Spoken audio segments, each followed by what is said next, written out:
Explain the definition of an obedient wife. Does a wife have to agree? Does a wife have to agree with everything her husband says? دیکھیے بات یہ ہے کہ گھر ایک ادارہ ہے.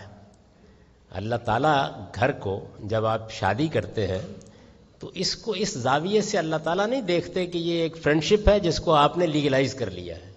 یہ نہیں کہہ رہے ہو.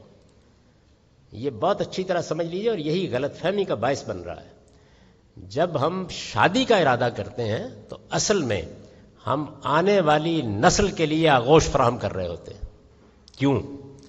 اس لیے کہ انسان کا بچہ ناتواں پیدا ہوتا ہے، اٹھ نہیں سکتا، کھا نہیں سکتا، پی نہیں سکتا، کئی برس میں جا کے اپنے پاؤں پر کھڑا ہونے کے قابل ہوتا ہے، پھر تعلیم تربیت کا محتاج ہوتا ہے، کہیں 10-15 سال 20 سال کی عمر میں جا کر شباب کو پہنچتا ہے، ارسطو افلاطون بنتا ہے.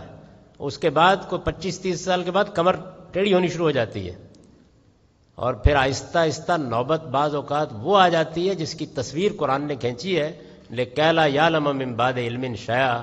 سب کچھ جان کے پھر نادان بچہ بن جاتا ہے. یہ پورا انسان ہے. اس پورے انسان کو پیدا کرنے، پرورش دینے کے لیے اللہ تعالیٰ نے شادی کا ادارہ قائم کیا ہے. اس کے لیے یہ ضروری تھا کہ رشتے قائم کیے جاتے، رشتوں کا احترام پیدا کیا جاتا، اس ادارے کو وفا پر استوار کیا جاتا، بدکاری کو ممنوع قرار دیا جاتا. یہ سب کچھ ایک انسان کی پرورش کے لیے کیا گیا ہے. یہ ابس نہیں ہے. یعنی وہ گھر بنے جس میں ایک مرد و عورت فیصلہ کریں کہ وہ زندگی بھر کے لیے اکٹھے ہو رہے ہیں.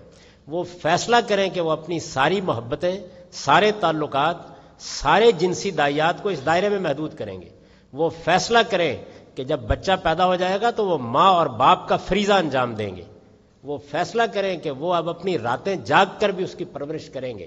یہ بہت بڑا فیصلہ ہے. یہ جو ادارہ وجود میں آتا ہے، انسٹیٹیوشن بنتا ہے، اس میں اللہ تعالیٰ نے یہ فیصلہ کیا ہے کہ اس کی سربراہی کی ذمہ داری مرد پر ڈالی جائے. اور جیسے ہی ذمہ داری ڈالی ہے، ایک دوسرا فیصلہ بھی کر دیا ہے کہ اب کما کے تم لاؤ گے، اخراجات تم پورے کرو گے، تمام ذمہ داری تم اٹھاؤ گے. یہ انسٹیٹیوشن کو سمجھ کر شادی کرنی چاہیے. یہ در حقیقت اس ادارے کا نام ہے.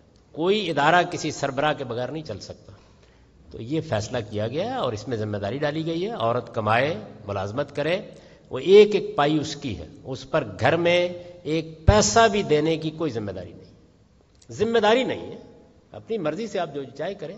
ذمہ داری مرد پر ڈال کے اس کو گھر کا سربراہ بنایا گیا ہے، اور عورتوں سے یہ تقاضا کیا گیا ہے کہ اس ادارے کو خراب نہ کرو، اس میں سرکشی اختیار نہ کرو، اس میں موافقت پیدا کرو.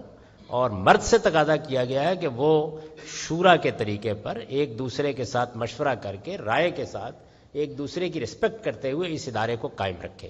میں نے آپ سے عرض کر دیا کہ ادارے کو ادارے کے طور پر چلانا یہ ضروری تھا، ورنہ انسان کا بچہ بالکل بے یار و مددگار ہو کے رہ جاتا.